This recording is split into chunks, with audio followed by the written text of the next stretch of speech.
जी अस्सलाम वालेकुम। एफबीआर ने प्रॉपर्टी वैल्यूएशन के रेट्स अपडेट कर दी हैं रिसेंटली, और इसमें अच्छी खबर यह है कि 10% से 35% तक की प्रॉपर्टी के रेट्स में रिडक्शन की गई है। इस रिडक्शन से किन को फायदा होगा और कौन से टैक्सेस हैं जो कि आपके सेव होंगे, आज की वीडियो में डिस्कस करेंगे। और जो वैल्यूएशन के रेट्स अपडेट किए गए हैं वो किन सिटीज के लिए किए गए हैं, ये भी आज की वीडियो में हम डिस्कस करेंगे। स्टार्ट करते हैं लेक्चर को। एफबीआर ने टोटल 6 एसआर इशू किए हैं। इसका मतलब है कि टोटल 6 सिटीज हैं पाकिस्तान की जिसके अंदर रिवीजन अनाउंस की गई है। और वो जो सिटीज हैं उनकी लिस्ट एफबीआर की वेबसाइट पे अवेलेबल है। अगर आप एफबीआर की वेबसाइट पे जाते हैं तो एसआरओज की लिस्ट है जो आप यहाँ पे देख सकते हैं। 2026 के ये एसआरओज हैं, अप्रैल में इशू किए गए हैं। सबसे पहले अगर एसआरओ देखें तो सियालकोट का है, मुल्तान है, बहावलपुर है, और गुजरांवाला, फैसलाबाद, इस्लामाबाद, ये 6 बड़े शहर हैं पाकिस्तान के जहाँ पे ये रिवीजन अनाउंस की गई है। इसमें इस्लामाबाद के अलावा बाकी जो शहर हैं वो सारे पंजाब से रिलेटेड हैं। सिंध, केपीके और बलूचिस्तान में कोई रिवीजन अनाउंस नहीं की गई अभी तक। इससे अब क्या फायदा होगा कि जैसे आपको पता है कि जो प्रॉपर्टी की वैल्यूएशन है उसके ऊपर आपके कुछ टैक्सेस डिपेंड कर रहे होते हैं। सबसे बड़ी जो हिट आती है वो विद होल्डिंग टैक्स की है, एडवांस टैक्स की है। प्रॉपर्टी के परचेज के ऊपर आप पे करते हैं 236 के का टैक्स, जो कि आपकी प्रॉपर्टी के रेट के ऊपर डिपेंड करता है, जो कि एफबीआर अनाउंस कर रहा होता है। एक और टैक्स है जो प्रॉपर्टीज बेचने वाला पे कर रहा होता है, वो है 236 सी का। ये भी आपकी एफबीआर की प्रॉपर्टी का जो रेट है उसके ऊपर डिपेंड कर रही होती है और उसके मुताबिक कैलकुलेशन परफॉर्म होती है।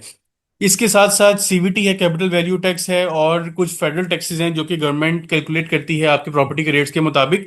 और उसमें कुछ केसेस में डीसी वैल्यू और एफबीआर वैल्यू कंपेयर किया जाता है। जो वैल्यू ज्यादा होती है उसके ऊपर टैक्स अप्लाई किया जा रहा होता है। यूजली एफबीआर वैल्यू के ऊपर टैक्स अप्लाई होती है क्योंकि इनकम टैक्स के जो मैटर्स हैं वो एफबीआर गवर्न करता है, और एफबीआर के जो रेट्स हैं उसके ऊपर प्रॉपर्टी के टैक्सेस की कैलकुलेशन होती है। और आप जो टैक्सेस पे करते हैं उसमें जो एक वाजिया कमी है बाकी आपको देखने में मिलेगी। इसमें फर्दर अगर अपडेट लें तो एक आर्टिकल है डॉन न्यूज का, इसके अंदर क्लैरिटी दी गई है इन 6 शहरों के बारे में कि इनमें क्या क्या चेंज इंट्रोड्यूस करवाया गया। सबसे पहले तो इस्लामाबाद की अगर बात करें तो इस्लामाबाद में पहले 1 दिसंबर 2025 में एसआर आया था, एसआर नंबर 2393। इसके अंदर प्रॉपर्टी के रेट इस्लामाबाद में बढ़ा दिए गए थे क्योंकि लोकल जो वहां पे मार्केट वैल्यू थी उससे इनलाइन करने की। लेकिन इसको कुछ जगहों पे क्रिटिसाइज किया गया और एफबीआर ने फिर ये एसआरओ ऑन होल्ड कर दिया जनवरी तक।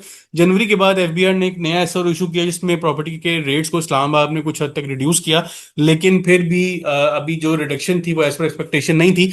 तो एफबीआर ने अप्रैल में अब ये जो एसआरओ इशू किया, एसआरओ नंबर 644, इसमें 10 से 35% की रिडक्शन है, जिसके थ्रू अब इस्लामाबाद का जो एक सिटी है, जो अर्बन सेक्टर्स हैं, उसमें काफी ज्यादा रिलीफ दिया गया है बायर्स एंड सेलर्स को, क्योंकि ऑब्वियसली उनको टैक्स कम पे करना पड़ेगा। और अब जो एसआरओ है इसको वेबसाइट के ऊपर भी इंप्लीमेंट कर दिया गया है। मतलब आप जो भी प्रॉपर्टी ट्रांजेक्शन कर रहे होंगे इस नए रेट्स के मुताबिक उसी कैलकुलेशन परफॉर्म होगी।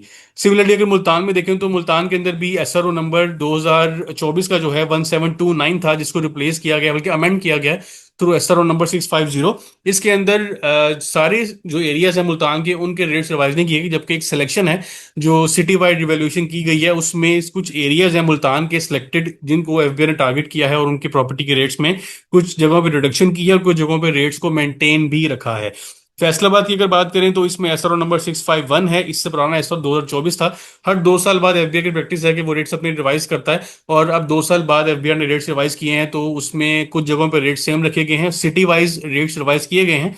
लेकिन कंप्लीट पूरे शहर के रेट्स नहीं चेंज किए गए।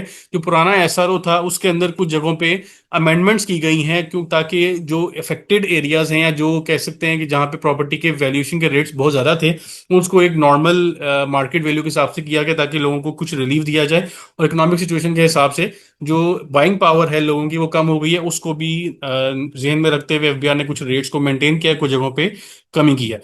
नेक्स्ट अगर देखें तो बहावलपुर में जो डीएचए बहावलपुर है उसके अंदर एफबीआर ने उसका अस्करी हाउसिंग स्कीम है, उसमें एफबीआर ने वैल्यूएशन की जो रेट्स हैं उनमें मेजर रिवीजन की है थ्रू एसआरओ नंबर 652। और इससे पुराना एसआरओ था एसआरओ नंबर 1730 ऑफ 2024। अब आप अगर वेबसाइट पे जाएं तो आपको ये सारे जो प्रॉपर्टी के रेट्स हैं वो अवेलेबल हैं। यहाँ पे fbr.gov.pk पे आपने आना है, थोड़ा स्क्रॉल डाउन करेंगे तो वैल्यूएशन ऑफ इमूवेबल प्रॉपर्टीज एक सेक्शन है, इस पर क्लिक करेंगे तो आगे आपके सामने सिटी वाइज डिटेल ओपन हो जाएगी। आप जिस भी शहर के ऊपर क्लिक करेंगे उसका आगे एसआरओ ओपन हो जाएगा। फॉर एग्जाम्पल मैं इस्लामाबाद पे अगर क्लिक करती हूँ, इस्लामाबाद का भी नया एसआरओ आया, आप इस पर क्लिक करेंगे तो आगे एक नई विंडो ओपन होती है। इसमें एसआरओ नंबर जो रिसेंट अभी इशू किया गया इस्लामाबाद का 644, उसको अब यहाँ पे ऐड कर दिया गया 2026 का। पहले यहाँ पे एसआरओ आ रहा था 2024 का। अब इसका मतलब है कि एफबीआई की वेबसाइट पे जो रेट्स हैं वो अपडेट कर दिए गए हैं, आपका जो टैक्स की वैल्यू है वो इसके हिसाब से कैलकुलेट हो रही होगी।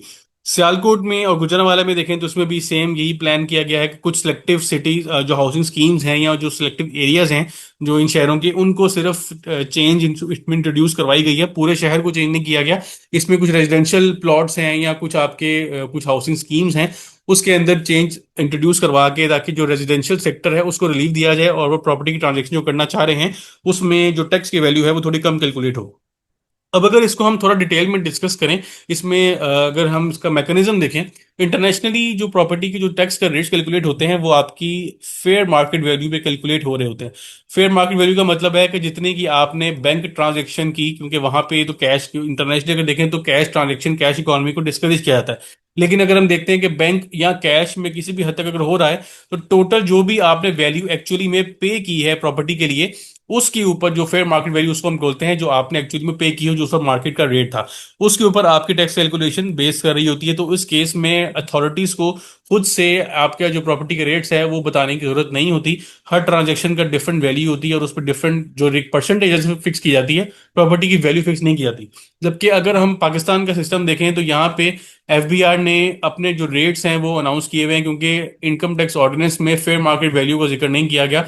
फेयर मार्केट वैल्यू का जिक्र आपका 236 सी के लिए है, बेचने के टाइम पे है कंसिडरेशन। लेकिन वो भी काफी जो केसेस प्रैक्टिकली अगर हम देखें तो वो एफबीआर वैल्यूएशन, जो एफबीआर रेट्स है उसके ऊपर ही कैलकुलेट हो रहे होते हैं, क्योंकि इसके अंदर मैनुअल कैलकुलेशन है, सिस्टम ऑटोमेटिकली आपको रिस्ट्रिक्ट नहीं करता, मैनुअल इंटरवेंशन काफी ज्यादा है। तो आप वहां पे एफबीआर रेट ही अप्लाई कर देते हैं, जो आपने एक्चुअल ट्रांजेक्शन की होती है उसको अवॉइड किया जाता है। 236 के लिए लॉ में लिखा है कि एफबीआर का जो रेट है वो अप्लाई होगा, तो उसमें बाय लॉ ही आपको ये रेट यूज करने पड़ते हैं, जिसकी वजह से एक डिफरेंस क्रिएट होता है फ्रॉम इंटरनेशनल जो एक प्रैक्टिस है और पाकिस्तान में जो प्रैक्टिस प्रॉपर्टी की जो ट्रांजेक्शन है उसके ऊपर चल रही है। इसमें अगर हम देखें तो फर्दर इसमें क्या चेंज अब एक्सपेक्ट किया जा सकता है कि जो आगे बजट भी एक्सपेक्टेड है, अगले 1-2 माह में बजट का फर्स्ट ड्राफ्ट एक्सपेक्टेड है, उसमें हम उम्मीद कर रहे हैं कि एफबीआर जो प्रॉपर्टी के रेट्स हैं उसमें जो कमी की गई है, ये बाकी जो शहर हैं जिसमें अभी हम देखें तो लाहौर में कोई रेट चेंज अनाउंस नहीं किया गया, ना ही कराची में अनाउंस किया गया, और इसी तरह ही और बड़े शहर हैं पाकिस्तान में जिसमें कोई रेट चेंज इंट्रोड्यूस नहीं करवाया गया। तो उम्मीद की जा रही है कि आगे इन बड़े शहरों को भी सिलेक्ट किया जाएगा फॉर रिवैल्यूएशन या रिवीजन, और इसमें जो भी अपडेट आएगी उसके मुताबिक टैक्स कैलकुलेशन के जो रेट्स हैं वो चेंज कर दिए जाएंगे। टैक्स कैलकुलेशन के अलावा एक और चीज़ है जो कि प्रॉपर्टी वैल्यूएशन रेट्स पर डिपेंड कर रही होती है, वो है आपका कैपिटल गेन। अब कैपिटल गेन आपको पता है कि जो कैलकुलेट आप जब करते हैं तो उसमें आपने सेल माइनस कॉस्ट का फार्मूला लगाना होता है। कॉस्ट तो आपने जो रिटर्न में डिक्लेयर किया है वो आप वही उठाते हैं, उसको आप चेंज नहीं कर सकते। सेल के केस में क्योंकि आपने अब अपनी कैपिटल गेन की वैल्यू निकालनी है, तो कोई भी शख्स ये चाहेगा कि उसका गेन कम से कम निकले, ताकि उसकी टैक्स की वैल्यू कम बने और उसको जो कैश आउटफ्लो है टैक्स की फॉर्म में वो कम से कम हो।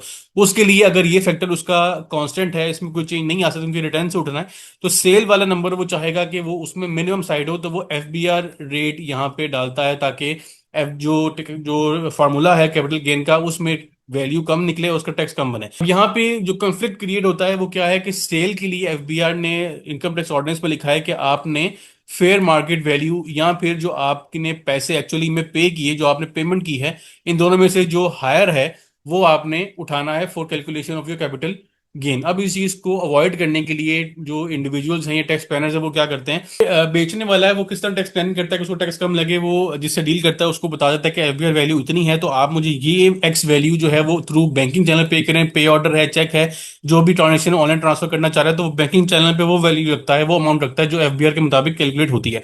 बैलेंस अमाउंट उसने एग्री की होती है रिसीव करने के लिए, वो उसको कैश में रिसीव करता है, और इस तरह से वो अपना टैक्स जो है वो बचा लेता है। जो एफबीआर ने प्रॉपर्टी रेट्स अनाउंस किए हैं, चेंज किए हैं, उसकी वजह से टैक्स कलेक्शन में कमी एक्सपेक्ट की जा सकती है। एफबीआर का जो कलेक्शन टारगेट है वो ऑलरेडी शॉर्टफॉल के ऊपर है, तो इस सिनेरियो में अगर हम देखें तो ये एसआरओ एफबीआर के थोड़ा सा नेगेटिव इंपैक्ट डाल सकता है कलेक्शन के ऊपर, क्योंकि प्रॉपर्टी ट्रांजैक्शन जितनी भी अब आगे होंगी वो नए रेट्स के मुताबिक होंगी और उसमें टैक्स कलेक्शन कम हो रही होगी। रिसेंट अपडेट थी रिगार्डिंग प्रॉपर्टी वैल्यूएशन रेट्स, जैसे ही जो दूसरे शहरों में कोई अपडेट आती है तो मैं उसके ऊपर वीडियो सेपरेटली बना के आपको अपडेट कर दूंगा। तब तक के लिए अपने ध्यान रखिएगा। अल्लाह हाफिज। मैंने अपने व्हाट्सएप पे चैनल बनाया है सीए पैकेज शेख के नाम से, इसमें जितनी भी रिसेंट अपडेट्स हैं वो आपको एक्सक्लूसिवली यहाँ पे अवेलेबल होंगी, रियल टाइम पे आपसे शेयर की जाएंगी। उसके बाद वीडियो में जो भी मैं डिस्कशन करता हूँ उसको मैं पहले ही ग्रुप में बता दूंगा इंशाल्लाह, कि जो आज हम डिस्कशन करेंगे वो किस टॉपिक के ऊपर होगी।